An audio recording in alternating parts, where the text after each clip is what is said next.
நாம் என்ன செய்ய வேண்டுமானால், உபவாசிக்கிற பிள்ளைகளுக்கு கர்த்தர் சொல்லுவது சங்கீதம் 35:13 ஆத்துமாவை சரி பண்ணி கொள்ள வேண்டும். அல்லேலூயா.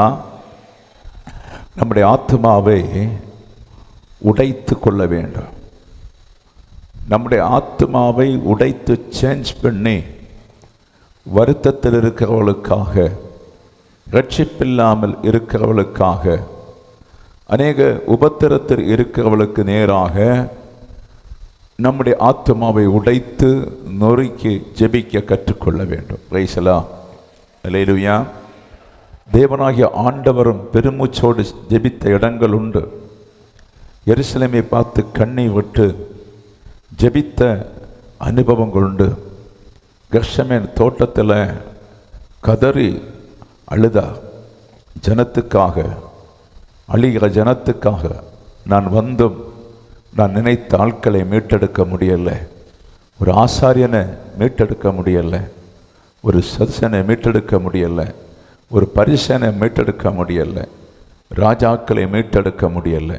யாரை தேடி வந்தேனோ அந்த ஜனங்களில் மீட்டெடுக்க முடியாமல் இருந்ததுனால அவரும் தன் இருதயத்திலே வியாகுலப்படுத்தி கதறினார். அல்லேலூயா. Praise the Lord. அதே போல நாமும் இந்த தேசத்துக்காக, அழிந்து கொண்டிருக்கின்ற இந்த மக்களுக்காக நீங்கள் வியாகுலம் எடுத்து அழத் தொடங்குனீங்கன்னு சொன்னால் ஒரு பெரிய மாற்றம் சபைக்குள்ளும் தேசத்துக்குள்ளும் வரும் என்று கர்த்தர் சொல்லுங்க. அல்லேலூயா. அது சந்தேகமே இல்லை. அவங்க வாழ்க்கை இரகசியமாய் கட்டப்படும். அவங்களுடைய வாழ்க்கை இரகசியமாய் ஆசீர்வதிக்கப்படும். அவங்க வாழ்க்கை முன்னேற்றம் யாருக்குமே தெரியாது. நீங்கள் எந்த உடைத்து ஜெபிக்கிற ஜெபத்தில் உங்கள் வாழ்க்கையை கண்டினியூ பண்ணி தொடங்குனீங்கன்னு சொன்னால் செய்கிற அத்தனை குடும்பத்துக்கும் எல்லா நன்மைகளையும் இந்த புதிய நாட்களை கத்த தருவேன் என்று சொல்லுவார். கரங்களை தட்டி தேவ பிள்ளைகள் இந்த வார்த்தையின்படி கத்த கடந்து போவோம். ரீபாலா ஷதரஹா பாராபிகாபா ரீகாமானாதாராக. எல்லா சோர்வுகளும் மாறட்டும், எல்லா பாரங்களும் மாறட்டும், எல்லா கலக்கங்களும் மாறட்டும். இயேசுவின் நாமத்தில் அற்புதங்கள் நடக்கட்டும். ஒரு பலத்த தலைவலியோடு வந்திருக்கின்ற உன்னை கத்த தொடுகிறார். ஒரு பெயின், ஹல்லேலூயா. ஒரு தலைவலியோடு எழும்ப முடியாம கலக்கத்தோடு எப்படியாவது சபைக்கு வர வேண்டும் என்று சொல்லி ஆவலோடு வந்திருக்கிறவன் தலை பெயினை கத்தர் மாற்றி உன்னை பலப்படுத்த இயேசு வல்லவராய் இருக்கிறேன் என்று பரிசுத்த ஆவியான தேவ சபையை பார்த்து சொல்லு. ஹல்லேலூயா. அல்லேலூயா. நாம் முன்னே நம்முடைய ஆத்மாவை நம்முடைய மாம்சத்துக்கு ஏற்றபடி நினைச்சோம். நம்முடைய மாம்சம் விரும்புகிறபடி நம்முடைய மனசை எல்லாம் வச்சிருந்தோம். நம்முடைய மாம்சம் என்ன சொல்லுகிறதோ அதன்படி வைத்ததுனால நமக்கு ஆத்மீக சந்தோஷம் வரவில்லை, ஆத்மீக நிம்மதி இல்லை, ஆத்மீகத்துடைய வெளிச்சம் இல்லை, ஆத்மீகத்துடைய ஒன்றும் தொடர்பில்லாமல் இருக்கிறதுனால சண்டைக்கு போகிறோம், குழப்பங்கள் உண்டாக்குறோம். சகோதர அன்பில்லை, சகோதரி அன்பில்லை, விட்டு கொடுக்க மனமில்லை. அப்படித்தான் வாழ்ந்து கொண்டிருக்கோம். எல்லாரும் கிடையாது, சிலர். அல்லேலூயா. இன்றைக்கு ஆவியானவர் சொல்லுங்க, கடந்த நாட்களை போல உங்களுடைய இருதயங்களை வைத்து விடாதபடி இந்த புதிய நாட்களில் இந்த இருதயத்தை துன்பத்துக்கு நேராய் உடைக்க, நெருக்கப்படுகிற மக்களுக்கு நேராய் உடைக்க, ஆஸ்பத்திரியில் மக்களுக்கு நேராய் நுடைக்க, சபையில் அழிந்து கொண்டிருக்கின்ற மக்களுக்காய் உடைக்க, ரட்சிப்பில்லாமல் இருக்கின்ற மக்களுக்காய் உடைக்க. அல்லேலூயா. ஆத்மீகத்தின் ஆழம் தெரியாமல் இருக்கின்ற மக்களுக்கு நேராய் இந்த மகனுக்கு ஆண்டவரே ஆத்மீகத்தை கண்டுகொள்ள வேண்டும், இவன் ஆத்மீகத்தை பிடிச்சு கொள்ள வேண்டும், இவள் ஆத்மீகத்தை பிடிச்சு கொள்ள வேண்டும் என்று சொல்லி இப்படி உள்ள மக்களுக்காய் மாறி மாறி தயவு செய்து சபை ஜெபித்தால் இந்த தேசத்தில் பெரிய மாற்றம் உண்டாகும். மாத்திரமல்ல, உங்கள் வாழ்க்கை அற்புதமாய் கட்டி எழுப்பப்படும் என்று கர்த்தர் சொல்லுகிறார். சுடுகாடு போட கிடக்கலாம், ஒன்றுமில்லாமல் இருக்கலாம், உபத்திரத்தின் உச்ச கட்டத்தில் இருக்கலாம், தரித்திரத்தின் உச்ச கட்டத்தில் இருக்கலாம், கடபாரத்தின் உச்ச கட்டத்தில் இருக்கலாம், ஒரு காரியத்தை கட்ட முடியாதபடி உச்ச கட்டத்தில் இருக்கலாம். எப்படிப்பட்ட கட்டத்தில் இருந்தாலும் மனதை உடைத்து ஆத்மாவை சரி பண்ணி மற்றவர்களுக்காக ஜெபிக்கிற ஜெபம் உன் வாழ்க்கை கட்டும் என்று பரிசுத்த ஆவியான தேவ பிள்ளைகளை பார்த்து சொல்லிக் கொண்டிருக்கிறதுக்காய் ஸ்தோத்திரம். அல்லேலூயா. கரங்களை தட்டி கர்த்தருக்கு நன்றி செலுத்துவோமா? ஹல்லேலூயா, ஹல்லேலூயா. Praise the Lord. ஆண்டவரே கர்த்தராகிய இயேசு கிறிஸ்து அவர் மனிதனாய் பூமியில பிறந்து, எல்லாரும் கிறிஸ்மஸ் கொண்டாடுறாங்க, குடில் கட்டுறாங்க, என்னத்துக்குன்னு தெரியாம செய்யறாங்க. அவர் பூமியில பிறந்து தன்னை தேவ ரகசியங்களை சீஷருக்கு வெளிப்படுத்தினார். வேத ரகசியங்களை சீஷர்களுக்கு வெளிப்படுத்தி பழைய பாடு எழுத்தையும் புதிய பாடு எழுத்தையும் எல்லாமே தன்னிலே நிறைவேற்றி காண்பித்தார். எல்லாருக்கும், எல்லா சீஷர்களுக்கும் தன்னிலே நிறைவேற்றி காண்பித்தார். நிறைவேற்றி காண்பித்த பின்புதான் ஆண்டவராய் இயேசு கிறிஸ்து தன் சிலுவை மரணத்துக்கு தன்னை ஒப்பு கொடுத்து மரித்து 3ஆம் நாள் உயிர்த்தெழும்பி பரலோக ராஜ்யத்துக்கு போனார். அவர் போகும்போது சொன்னது, நான் வாக்குத்தத்தம் பண்ணதை பெற்றுக்கொள்ளும் வரை நீங்கள் காத்திருக்க வேண்டும். அல்லேலூயா. ஒரு சபையுடைய ஒன்னஸ், ஒரு சபையுடைய ரட்சிப்பு, ஒரு பரிசுத்த சபையுடைய ரட்சிப்பே காத்திருப்பு. இயேசுவை குறித்து அறிவதற்கு காத்திருப்பு. ஆமென். உபவாச கூட்டம் எதுக்குன்னு சொன்னா, நீங்க அறியாத காரியங்களை நாங்க பேசுறோம், அவ்வளவுதான். இதை நீங்க காத்திருக்கணும். இந்த வார்த்தையை காத்திருந்து நீங்க என்ன செய்யணும்? இயேசுவை தேட வேண்டும். அல்லேலூயா. ஆமென். அப்ப இயேசு கிறிஸ்துவை இந்த உலகம் ஏன் அறியவில்லைன்னு சொன்னா, அவர் சூப்பர் நேச்சர் ரட்சகராய் வந்தார். நல்ல ரட்சகர். அந்த ரட்சகராய் வந்ததுனால தான் உலகம் இன்றைக்கும் அவரை சரியாய் புரிந்து கொள்ளவில்லை. நீங்களும் சிலர் சரி அதை புரிந்து கொள்ளாம குழப்பங்கள் இருப்பது உண்டு. ஆனா இயேசு கிறிஸ்து மந்தை எப்படி பார்க்கிறான்னு சொன்னா, மந்தை எப்படி சேர்த்திருக்கிறான்னு சொன்னா, தாகமா இருக்கிற பிள்ளைகள் மேலே பரிசுத்த ஆவியை கொடுக்கிற மந்தைகள் மாத்திரம்தான் அவருக்குள்ள கட்டுப்பட்டு இருக்கும். அல்லேலூயா. ஆமென். யார் மேல அவருடைய தாகத்தை தீர்த்திருக்கிறாரோ, நீங்கள் விரும்பினதை உங்களுக்கு கொடுத்து யார் மேல தாகத்தை தீர்த்திருக்கிறாரோ அவர்கள் தான் தேவனுடைய சபை. ஆமென். நீங்கள் அந்த மந்தை. அப்ப அந்த மந்தை மேல நீங்களும் ஒரு தகப்பனும் தாயும் உங்க குழந்தைகளை குறித்து கண்ணா இருக்கிறது போல அந்த அபிஷேகம் இருக்கிற எல்லா பிள்ளைகளையும் கர்த்தர் கண்காணிக்கிறான். அப்ப அபிஷேகம் இல்லாதவங்களை கண்காணிக்கலையா பாஸ்டர்? இருக்கு இருக்கு. அவங்கள் அபிஷேகத்துக்கு ஆசைப்பட வேண்டும். தேவன் என்னை தொட வேண்டும் என்று ஆசைப்பட்டால் அவர்கள் மேலும் அன்பா இருப்பார். அல்லேலூயா. அது ஆசைப்படாவிட்டா அவர் அன்பா இருக்க முடிய காரியம் நாம் காட்டு மரமாகவே இருப்போம். ஆமென். இந்த நாள் ஆனபடிதான் ஆண்டவராய் இயேசு இருதயத்தை சரி பண்ண வேண்டுமானால் நீங்கள் அபிஷேகம் இல்லாமல் சரி பண்ண முடியாது. இரட்சகர் தன்னுடைய வழிகளை காண்பித்து அவர் பரலோகத்துக்கு எடுத்துக் கொள்ளப்பட்ட போகும்போது அவர் வாக்குத்தத்தம் பண்ணது, நான் வாக்குத்தத்தத்தை அனுப்பும் வரை நீங்கள் காத்திருக்க வேண்டும். எப்படி காத்திருக்க வேண்டும்? நான் 3.5 ஆண்டு கால சுவிசேஷம் தந்திருக்கிறேன். அந்த 3.5 ஆண்டு காலத்திலும் எப்படிப்பட்ட சுவிசேஷம் தந்தேனோ அதை மனதில் வச்சுக்கொண்டு தாகமாய் தாகமாய் இருதயத்தை உடைத்து பாவத்தை களைந்து அடுத்தவளுக்காக ஜெபம் பண்ணி தாகத்தோடு இருந்தால் நான் உங்கள் மத்தியில் வந்து அசைவாடுவேன் என்று சொல்லிட்டார். அல்லேலூயா. அதுக்குத்தான் ஆண்டவரை கர்த்தர் வந்து அப்போஸ்தலர் 2ஆம் அதிகாரத்திலே யோவேல் 2:28 சொன்ன தீர்க்க தரிசனத்தின்படி அப்போஸ்தலர் 2ஆம் அதிகாரத்திலே இந்த சீஷர்கள் காத்திருந்தாங்க. அல்லேலூயா. அப்ப எப்படி காத்திருக்கணும் மக்களே? நீங்கள் எப்படி காத்திருக்கிறீங்க? ஏனோ தானோ என்று சொல்லி வந்து உபவாசத்தில் இருக்கிறீங்களா? ஏனோ தானோ வந்து சொல்லி டைம் பாஸ்டுக்காக உபவாசத்தில் இருக்கிறீங்களா? எப்படியோ போகட்டும் என்று சொல்லி உபவாசத்தில் வந்து இருக்கிறீங்களா? ஒரு கன்வென்ஷன் கூட்டத்தில் போய் ஏதோ நேரம் போக்கு போல இருக்கிறீங்களா? இல்ல வாக்குத்தத்தம் பண்ணப்பட்ட அந்த வாக்குத்தத்தம் 1ஆம் தேதி வாக்குத்தத்தம் சொல்லி பல இடங்களை கூப்பிட்டாங்க, அங்க போய் இருக்கும் போல இருக்கிறீங்களா? அப்படி இருக்கக்கூடாது. ஏன் இருக்கக்கூடாதுன்னு சொன்னா, நீங்க தாகம் உள்ளவர்களா இருக்க வேண்டும். அல்லேலூயா. ஒரு நாள் தாகம் அல்ல, 2 நாள் தாகம் அல்ல, கண்டினியாக மரணவரி எந்த தாகம் உள்ளவர்களா இருக்க வேண்டும். அபிஷேகம் பண்ணப்பட்ட விட்டு போவதற்கெல்லாம் பின்னும் தாகம் உள்ளவர்களா இருக்க வேண்டும். அல்லேலூயா. அப்படி தாகத்தோடு தான் ஆண்டவரை கர்த்தர் அப்போஸ்தலர்களிடத்தில் இருக்க சொன்னா, அவர்கள் அந்த பரலோகத்திலிருந்து வருகின்ற மகிமை பெற்றுக்கொள்வதற்காக தான் அவர்கள் மேலே வீட்டிலே 10 நாள் காத்திருந்தான். அல்லேலூயா. 10 நாள் காத்திருந்தான்.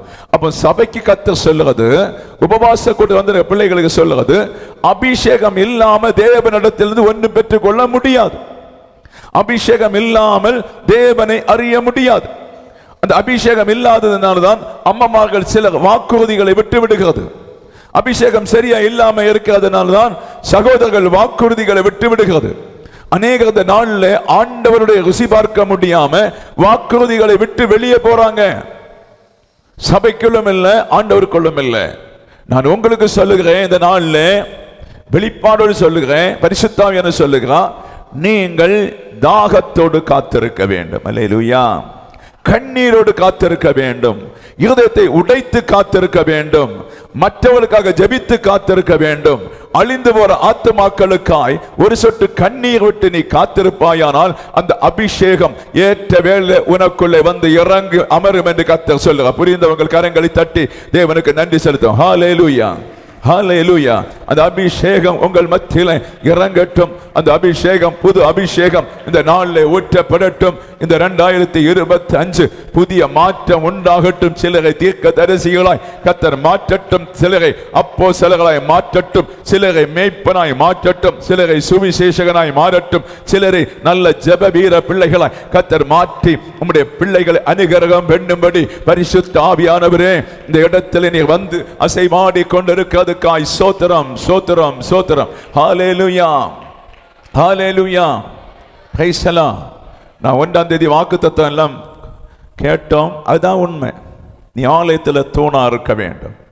நீ ஆலயத்தில் மக்களை நடத்துறதுல தூணா இருக்க வேண்டும். சின்ன பிள்ளைகளை நடத்தினாலும் சரி, பெரியவர்களை நடத்தினாலும் சரி, அதுக்குத்தான் கர்த்தர் நம்மை அழைத்திருக்கிறார். அல்லேலூயா. நீங்கள் எங்கே செய்கிறதான் அங்கே கட்டப்படும். நீங்க எங்கே அழிக்கிறதான் அங்கே அழிக்கப்படும். ஆனபடி பரலோக ராஜ்யத்து போவதற்கு உங்க வாழ்க்கை இன்னும் அர்ப்பணிக்க வேண்டும் என்று கர்த்தர் சொல்லுகிறார். அல்லேலூயா. நான் நடந்து போற இடத்துல கண்டிப்பா மரணம் இருக்கும். நான் கடந்து போற வருஷத்துல எப்படியெல்லாம் போகணும்னு யாருக்கும் சொல்ல முடியாது. எப்ப நம்முடைய கண்கள் அடைக்கப்பட்டாலும் நான் அந்த ராஜ்யத்தில் இருப்பேன் நம்பிக்கையோட சபைக்கு போக வேண்டுமானால் உனக்குள் அபிஷேகம் வேண்டும் என்று கர்த்தர் சொல்லுகிறார். உனக்குள்ள ரட்சிப்பு வேண்டும் என்று கர்த்தர் சொல்லுகிறார். ரட்சிப்பு இல்லாவிட்டால் புதிய வஸ்திரத்தை வாங்கிக் கொள் என்று கர்த்தர் சொல்லுகிறார். பழைய வஸ்திரத்தை, பழைய சுபாவத்தை தூக்கி எறிந்து விட்டு புதிய வஸ்திரத்தை வாங்கி நீயும் உன் குடும்பமாய் உடுத்திக் கொள் என்று கர்த்தர் சொல்லுகிறார். அப்போது உனக்கு அறிய வேண்டிய காரியங்கள் பரலோகத்தில் பிதாவாகிய கர்த்தர் உனக்கு வெளிப்படுத்துவதற்கு காத்திருந்து என் அபிஷேகத்தை பெற்றுக்கொள்ள சொன்னவர் உனக்கு போதுமான கிருபைகளை அளிப்பார். ஹல்லேலூயா, ஹல்லேலூயா. Praise the lord. அப்படிதான் இவர்கள் யோபேல் புத்தகம் சொல்வது போல அழுகையோடும் வஸ்திரத்தை அல்ல இருதயத்தை கிழித்து கொண்டு காத்திருந்தார்கள். அல்லேலூயா. ஐயோ, நான் தேவனை அறியாமல் இருந்த நாட்கள் என்னை அறிவிக்கும்படியாக மாம்சத்தின் திரைவழியாய் என் ஆண்டவர் வந்திருக்கிறார். என்னை அவர் நடத்தினார். என்னை எப்படியெல்லாம் பாதுகாத்து என்னை நேசித்து தன்னை வெளிப்படுத்தினார். எத்தனை பேருக்கு அந்த அறிவு கிடையாது. எத்தனை பேர் அதை பார்க்கல. எனக்கு அழகாய் வெளிப்படுத்தி எனக்கு தந்திருக்கிறார். என்னை நேசித்ததுனால, என்னை அன்பு வைத்ததுனால, ஆனபடி எனக்கு வெளிப்படுத்தின ஆண்டவரை நான் காத்திருந்து பெற்றுக்கொள்ள வேண்டும் என்று நீங்கள் விரும்பினால் காத்திருந்து பெற்றுக்கொள்ளலாம். கர்த்தர் உனக்கு தேவையான காரியங்களை பரலோக ராஜ்யத்திலிருந்து செய்ய வல்லவராயிருக்கிறார். ஹல்லேலூயா, ஹல்லேலூயா, ஹல்லேலூயா. அப்ப சபை அடுத்த ஸ்டெப்ல போக வேண்டுமானால் பரிசுத்த ஆவியிலே நிரம்பினவர்கள் இனியும் புதிய ஆவிக்குள்ளே வர வேண்டும். ஹல்லேலூயா. பழைய துருத்தியிலையும் பழைய ரசத்திலும் இருக்கக்கூடாது. பழைய கெட்டு கதைகளை கேட்டு பழைய அளவில் இருக்கக்கூடாது. பழைய மூப்பர்கள் சொன்ன கதைகளை மாத்திரம் கொண்டு இருக்கக்கூடாது. புதிய ரசம், புதிய துருத்தியில தங்க வேண்டும். நீங்க உங்க சரீரம்தான் புதிய துருத்தி, உங்க சரீரம்தான். ஹல்லேலூயா. அதில்தான் புதிய ரசம் ஆண்டவர் தருவார். ஆனபடி தேவ பிள்ளைகளுக்கு பரிசுத்த ஆவின்னு சொல்லுகிறார். மேலே அறையிலே காத்திருந்த 120 பேர் மத்தியிலே அவர் பரிசுத்த ஆவியிலே தகப்பனை போல, தாயை போல, தன்னிடத்தில் அணைத்ததை போல உலகம் முழுவதும் தன்னுடைய ஆடுகளை பரிசுத்த ஆவியை கொடுத்து தன் பக்கமாய் உன்னை ஒரு கரத்திலே வைத்திருக்க. அவ்வளவுதான். அல்லேலூயா. நம்ம எல்லாம் இந்த உலகத்தை ஒரு கரத்திலே வைத்திருக்கிறானால் நம்ம எல்லா மக்களையும் ஆராதிக்கிற, ஜெபிக்கிற, பரிசுத்தமாக இருக்கின்ற எந்த நாட்டில் இருந்தாலும் சரி, எந்த ஸ்டேட்டில் இருந்தாலும் சரி, வனத்தில் இருந்தாலும் சரி, காட்டில் இருந்தாலும் சரி, எந்த இடத்தில் இருந்தாலும் கர்த்தர் சொல்லுகிறார், நான் அவர்களை எல்லாம் என் கண்மணி போல என் கரத்துக்குள் அடக்கி வைத்திருக்கிறேன் என்று கர்த்தர் சொல்லுகிறார். அவர்களை என்னை விட்டு ஒருவரும் பறிக்க முடியாது என்று கர்த்தர் சொல்லுகிறார். ஆவியானவர் இருக்கிற அத்தனை பிள்ளைகளை யாரும் பறித்து போக முடியாது என்று கர்த்தர் சொல்லுகிறார். காரியம் அவனுடைய வித்து அவனுக்குள் இருக்கிறதுனாலே, அந்த வித்து இருக்கிறதுனாலே அந்த வித்துக்கு ஒருபோதும் என் தேவனை மறுதலிக்க முடியாது என்று கர்த்தர் சொல்லுகிறார். இன்னைக்கு பரிசுத்த ஆவியானவர் சொல்வது, இந்த புதிய வருஷத்திலே தேவ அபிஷேகத்திலே நிரம்பும்படி தேவ பிள்ளைகள் ஒன்று கூட உன்னை புதுப்பித்து கடந்து போ. அப்போது உன் வாழ்க்கை குறைவுகள் மாறும், பிரச்சனைகள் மாறும், போராட்டம் மாறும். நீ என்ன குறைபட்டு இருக்காயோ அந்த குறைவுகளை நான் உனக்கு செய்து கண்மணி போல காத்துக்கொள்ள வாக்கு தத்தமாய் நான் உன்னோடு பேசுகிறேன் என்று ஆவியானவர் சபைக்கு சொல்லுகிறார். ஹல்லேலூயா, ஹல்லேலூயா, ஹல்லேலூயா. Praise the lord. ஆமென். அது இருந்தாதான் உன் வீட்டில் ஜெயம் எடுக்க முடியும். இந்த பரிசுத்த ஆவி இருந்தாதான் ஒவ்வொரு ஸ்டெப்பா ஜெயம் எடுக்க முடியும்.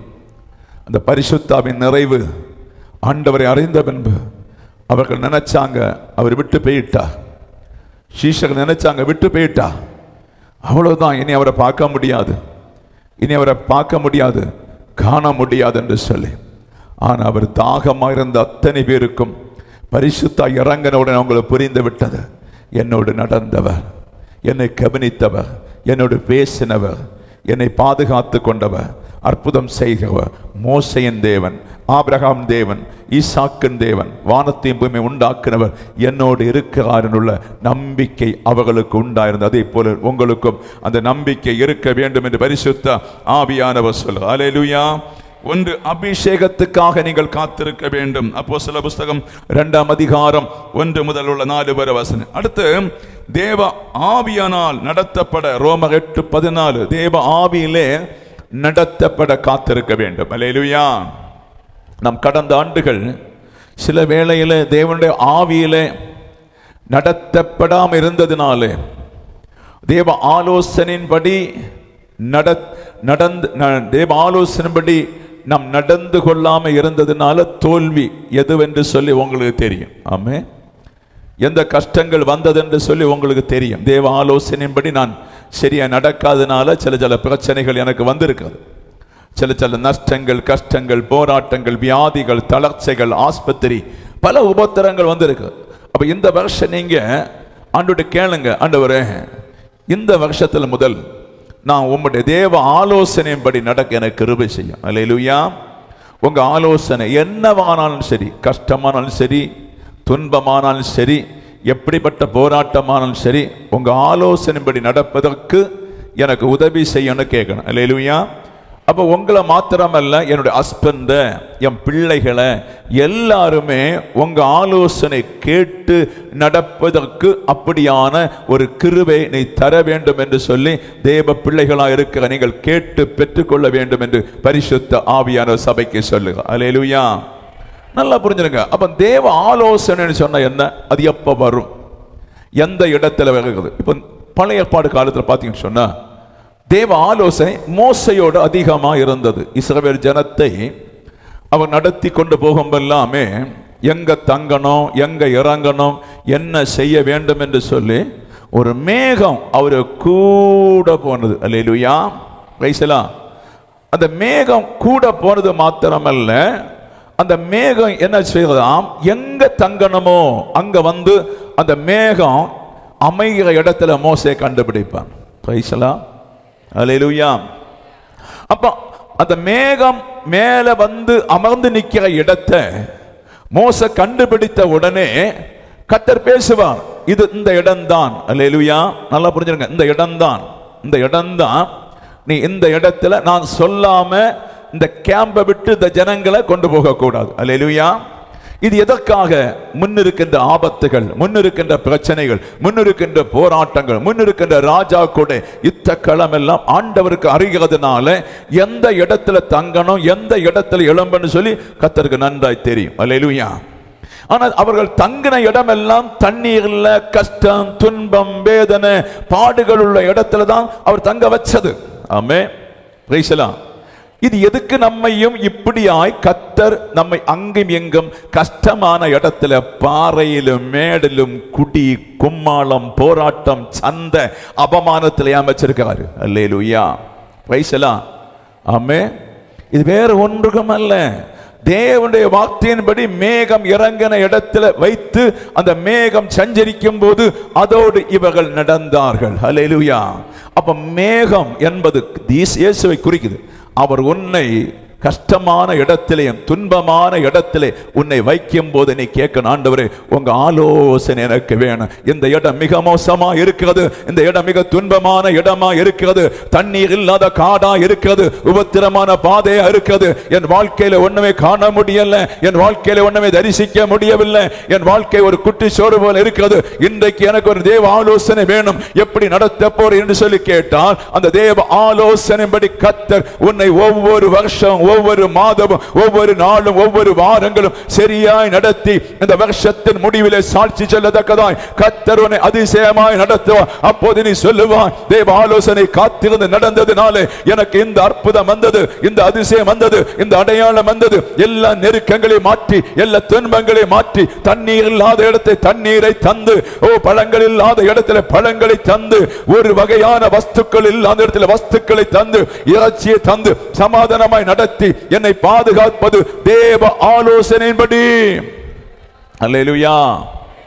தேவ ஆலோசனை கடந்த நாட்கள் இல்லாம இருந்தோம், தேவ ஆலோசனை சரியா புரியாம இருந்தோம், அதனால பயங்கரமான தோல்விகள். இன்றைக்கு பரிசுத்த ஆவியானவர் சொல்லுங்க, இந்த புதிய வருடத்தில் புறப்பட போற தேவ பிள்ளைகளுக்கு சொல்லுங்க, நீ எந்த கஷ்டமான இடத்திலும், எந்த கண்ணீரின் பள்ளத்தாக்கிலும் அந்த மேகத்துக்கு காத்திருந்தா அது உன்னோடு கண்டிப்பாய் பேசும் என்று கர்த்தர் சொல்ல. எல்லாரும் கரங்களை தட்டி ஒரு புதிய அனுகிரகத்துக்கு நேராக, புதிய அபிஷேகத்துக்கு நேராக, ஒரு புதிய மீட்புக்கு நேராக, புதிய ரட்சிப்புக்கு நேராக, புதிய அலங்காரத்துக்கு நேராக எல்லா உபத்திரங்களை மாற்றி, எல்லா போர்க்களத்தை மாற்றி கர்த்தருடைய சித்தத்துக்கு என்னை அர்ப்பணிக்கிறேன், அவர் சொல்லுகிறபடி நடப்பேன் என்று சொல்லி அதற்கு நீங்கள் அர்ப்பணித்தால் கர்த்தர் உங்களை இந்த புதிய ஆண்டில் நன்மையினாலே நடத்தி, நன்மையினாலே திருப்தியாக்கி, சண்டைகள், வழக்குகள், போராட்டம் ஒன்றுமில்லாதபடி உன்னை அழகாய் பாதுகாத்துக் கொள்ள, கடந்த நாளில் உன் குடும்பத்தில் வந்த இன்சண்டைகள், கடந்த நாள் வந்த போராட்டங்கள், கடந்த நாட்கள் வந்த கண்ணீரின் பள்ளத்தாக்கள் எல்லாத்தையும் மாற்றி நீ சமாதானமாய் பிள்ளைகளோடு வாழ்வதற்கு இன்றைக்கு பரிசுத்த ஆவியானவர் சொல்லுக, பிதாக்களை பார்த்து, பிள்ளைகளை பார்த்து கர்த்தர் சொல்லுக, என் ஆலோசனைப்படி நடந்து கொள், என் ஆலோசனைப்படி கட்டு, என் ஆலோசனைப்படி பிள்ளைகளை நடத்து, என் ஆலோசனை உன் வீட்டில் இருக்குமானால் அன்றைக்கு மோசையோட நடத்தப்பட்ட மேகம் உன் வீட்டில் உண்டாகும் என்று கர்த்தர் சொல்லுகிறார். உன்னோட மேகம் வரும் என்று கர்த்தர் சொல்லுகிறார். உன்னோட மேகம் அந்த அசைவாடும் என்று கர்த்தர் சொல்லுகிறார். எப்படி மோசையோடு நடத்தினாரோ அதை போல உன்னை நடத்த ஒரு மேகத்தை கட்டளை போடுவேன். உன் எல்லைகள் பெரிதாகும், உன் எல்லைகள் பெரிதாகும், உன் வீட்டில் மாற்றம் உண்டாகும், சண்டைகள், வழக்குகள் மாற்றம் உண்டாகும், ஆகாரத்தில் மாற்றம் உண்டாகும், நிம்மதியில மாற்றம் உண்டாகும், நோயில மாற்றம் உண்டாகும், பல உபத்திரத்தில் மாற்றம் உண்டாகும் என்று கர்த்தர் சொல்லுகிறார். என் ஆலோசனை உள்ள இடமெல்லாம் நான் உண்டு, என் ஆலோசனை இருக்கிற சபையிலே நான் உண்டு, என் ஆலோசனை இருக்கிற வீட்டில் நான் உண்டு. என் ஆலோசனை யோபுக்கு இருந்தபோது நான் அவன் வீட்டில் இருந்தது போல உன் வீட்டிலும் இருந்து என் ஆலோசனை உனக்குள்ளே நிறைவேற்றி நான் நடத்த சர்வ வல்லமையுள்ள கர்த்தர் என்று கர்த்தர் சொல்லுகிறார். வறண்ட இடங்களில் தண்ணீரை கொண்டு நிரப்புவது போல, வறண்ட இடங்கள் ஆகாரத்தை கொண்டு தேய்க்கிறது போல, வறண்ட இடங்களில் உன்னை நடத்தும் போது அந்த ஆலோசனை சரியா இருந்தால் ஏற்ற வேளையாகும் போது உன்னை உயர்த்திய ஒரு தேவன் சொல்லுகிறார். ஹல்லேலூயா, ஹல்லேலூயா, பிரைஸ் தி லார்ட், ஆமென். நீங்கள் தேவ ஆலோசனைக்காய் காத்திருக்க வேண்டும். படிப்புக்காக மாத்திரமல்ல, அநேக வேலைகளுக்காக, சம்பாதிப்பதற்கு மாத்திரமல்ல, தேவ ஆலோசனைக்காய் நீங்கள் காத்திருக்க வேண்டும் என்று பரிசுத்த ஆவியானவர் சொல்லுங்க. ஹல்லேலூயா. சின்ன சம்பளம் போதும், சின்ன வேலை போதும், சின்ன இடம் போதும், கரடு மரடா தான் இருக்கும், பிரேத குழியா தான் இருக்கும். ஹல்லேலூயா. எங்க பார்த்தாலும் முள்ளுகளா தான் இருக்கும், நாளைக்கு ஒன்றும் இருக்காது. தேவ ஆலோசனைக்கு நீங்கள் 6 மாசம் நீங்கள் அந்த ஆலோசனைக்குள்ள கடந்து போனீங்கன்னு சொன்னா, கவனம், 6 மாசம் கடந்து போங்க.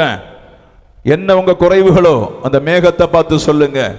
நீர் நினையாத வேளையில் 40 ஆண்டு காலம் இஸ்ரவேலை நடத்தினது போல அந்த மேகம் உன்னை நடத்த தொடங்கும் என்று கர்த்தர் சொல்லு. ஹல்லேலூயா, பிரைஸ் தி லார்ட். அதை அந்த மேகம் எப்படி அந்த நாளில் இவர்களை நடத்தினதோ அதே மேகமாக்கும் உங்க உள்ளேக்க வந்திருக்கு. ஹல்லேலூயா. அன்னை சண்டே பார்த்தோம், உள்ள வந்துட்டார் அவர். ஹல்லேலூயா. யாரும் காணக்கூடாதவர், ஒளியிட ஒரு யாரிடத்திலும் சேரக்கூடாதவர் அவர் நமக்கு உள்ள வந்துட்டார். ஹல்லேலூயா. ஏன்? காத்திருந்ததுனால, இயேசு முகாந்திரம் அவரை காத்திருந்து, இயேசு முகாந்திரம் அவரை அறிந்ததுனால, இயேசு முகாந்திரம் அவரை தேடினால, இயேசு முகாந்திரம் நேசித்ததுனால அந்த வார்த்தை தேவனாய் நமக்குள்ளே இறங்கி வந்துட்டார். அல்லேலூயா. யாரும் சேரக்கூடாத ஒளியிடத்தில் வாசம் பண்ண தேவன் நமக்கு உள்ள இறங்கின. அன்னை மேக மேலத்தான் ஏன்னு தெரியுமா? அன்னை மாம்ச பலியா இருந்தது.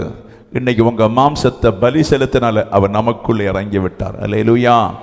Price the lord. அவர்கள் கடந்து வந்த பாதைகள் எல்லாம் உடன்படிக்கை பெட்டியும் சம்பிரதாயமா இருந்தது. இந்த உடன்படிக்கை நமக்குள்ளே வந்து விட்டார். அல்லேலூயா. இதெல்லாம் செய்யறதுனால தான் கர்த்தர் சொல்லுகிறான், தோல்வி எல்லாம் அடைஞ்சது போதும், கஷ்டப்படுறதெல்லாம் போதும், நோயின் ஆஸ்பத்திரியில் போனது போதும், உபத்திரம் என்று சொல்லி ஓடினது போதும், இனி நீங்கள் என் சித்தத்தை செய்து என் விருப்பத்துக்கு நீங்கள் காத்திருந்தால் உங்க உள்ளத்தில் இறங்கின ஆண்டவர் உங்களுக்கு அதிசயங்கள் அடையாளங்களை செய்து தேவ ஆவியான உன்னை பலப்படுத்த இந்த வார்த்தையை கேட்டு அதன்படி நடக்க பரிசுத்த ஆவியான தேவ சபையை பார்த்து சொல்லி கொண்டிருக்கிறதுக்காய் ஸ்தோத்திரம். அல்லேலூயா. அடுத்து விசுவாசம் பெருக. அல்லேலூயா. மார்க்கு புஸ்தகம் 11ஆம் அதிகாரம் 23, 24 வசனங்களை பார்த்தா தெரியும். இன்னும் மத்தேயு புஸ்தகம் 17 முதல் சில வசனங்களை பார்த்தா தெரியும். அல்லேலூயா. தேவனை நீங்கள் சந்திக்கவில்லை. பழைய ஏற்பாடு காலத்தில் ஒரு மோசே காலத்தில் மோசே ஆரோன் சிலர் மாத்திரம்தான் தேவ உறவில், மிரியாம் போன்றவங்க தேவ உறவில் இருந்தாங்க. 10-30 லட்சம் மக்கள் இருந்தாங்க, பிள்ளைகளும் குட்டிகளுமாய். மோசே அடிக்கடியாக தேவ சன்னிதானத்தில் போய் விசாரிக்கிற மனுஷனா இருந்தான். அல்லேலூயா. Praise the lord. எதுக்காக? இந்த ஜனங்களை எப்படி நடத்தணும், ஜனங்களை எப்படி கொண்டு போகணும், எத்தனை நாள் தூரம், இப்படி எல்லாமே மோசே விசாரிக்கிற மனுஷனா இருந்தான். அப்ப அந்த நாளிலும் மோசே ஆசைப்பட்டு உம்மை பார்க்க வேண்டும் என்று சொல்லி கேட்டா, டே மோசே, என்னை பார்த்து யாரும் உயிரோட இருந்ததில்லை. சூரியனை பார்க்கவே எவ்வளவு கஷ்டமானால், சந்திரனை பார்க்கவே எவ்வளவு கஷ்டமானால், ஒரு நட்சத்திரங்களை பார்க்கவே எவ்வளவு கஷ்டமானால் அவரை பார்ப்பது ஈஸி அல்ல. அல்லேலூயா. Praise the lord. அவரை பார்ப்பது ஈஸி அல்ல. அப்ப மோசே, தெரிந்து கொள்ளப்பட்ட மோசே, அந்த இஸ்ரவேல் ஜனத்தை நடத்தி கொண்டு போவதற்கு ஒரு விசுவாசத்தை உண்டாக்குவதற்காக, ஒரு விசுவாசத்தை உண்டாக்குவதற்காக கேட்கிறான், உம்மை எனக்கு பார்க்கணும். அல்லேலூயா. நான் நடந்து போற ஆளு, நான் உம்மோட நடக்கணும் சொன்னா நீர் வாக்கு தத்தம் தான் பண்ணி இருக்கிறீங்க. நீர் எனக்கு முள்செடியில பேசி வாக்கு தத்தம் பண்ணி இருக்கிறீங்க. இப்ப இந்த ஜனத்தை நடத்தி நான் கானானுக்கு போக வேண்டும். அப்போ நான் உம்மை காணாம எப்படி இவங்களை நடத்த முடியும்? எப்படி நான் நடத்துவேன்? எனக்கு ஒரு விசுவாசம் வேண்டாமா? அல்லேலூயா. Praise the lord. ஒரு விசுவாசம் எனக்கு வேணும். ஆனபடி உம்முடைய முகத்தை காட்டி பின்பு நான் இந்த ஜனங்களை கூட நான் நடத்தி கொண்டு வருவேன். இல்லாவிட்டால் இந்த இடத்தை விட்டு நீ என்ன செய்யணும்? என்னை விட்டு விட வேண்டும். அல்லேலூயா. Praise the lord. கரெக்டான கேள்வி. அப்ப அந்த ஆண்டவர் சொல்லுகிறான், என் முகத்தை பார்த்து ஒருவனும் உயிரோட இருந்ததில்லை. நல்லா புரிஞ்சுடுங்க. என் முகத்தை பார்த்து ஒருவன் உயிரோட இருந்ததில்லை. ஆனாலும் நீ இவ்வளவு வாஞ்சப்படுகிறதுனால கண்மல நான் விடிப்பில் மேல போவேன், நீ ஒரு சாயல், என் முதுகின் சாயலை கண்டுக்கான்னு சொல்லித்தான் கர்த்தர் அன்பு வைத்த மோசைக்கு தன் முதுகன் சாயலை காண்பித்து கொடுத்தார். இந்த புதிய ஏற்பாடு நாளத்துல அன்றைக்கு மோசைக்கு அதை காண்பித்து கொடுத்தவர், வார்த்தை இருந்தவர், மனுஷனாய் அவதாரம் எடுத்து வந்து மனுகுலத்தை மீட்பதற்காய், மனுகுலத்தை சீர்படுத்துவதற்காய் தன்னை அடிக்கடி சீஷர்கள் மத்தியிலும் நோய்களுக்கு குணமாகும் போதும் தான் தெய்வம் என்று வெளிப்படுத்தி நீங்கள் முகமுகமாய் தரிசிக்கத்தக்கதாய் தேவன் செய்திருக்கிறதுனாலே இன்றைக்கு கர்த்தராகிய இயேசு கிறிஸ்துவை தேடுகிற பிள்ளைகளுக்கு தரிசிக்க முடியும் என்று கர்த்தர் சொல்லுகிறார்.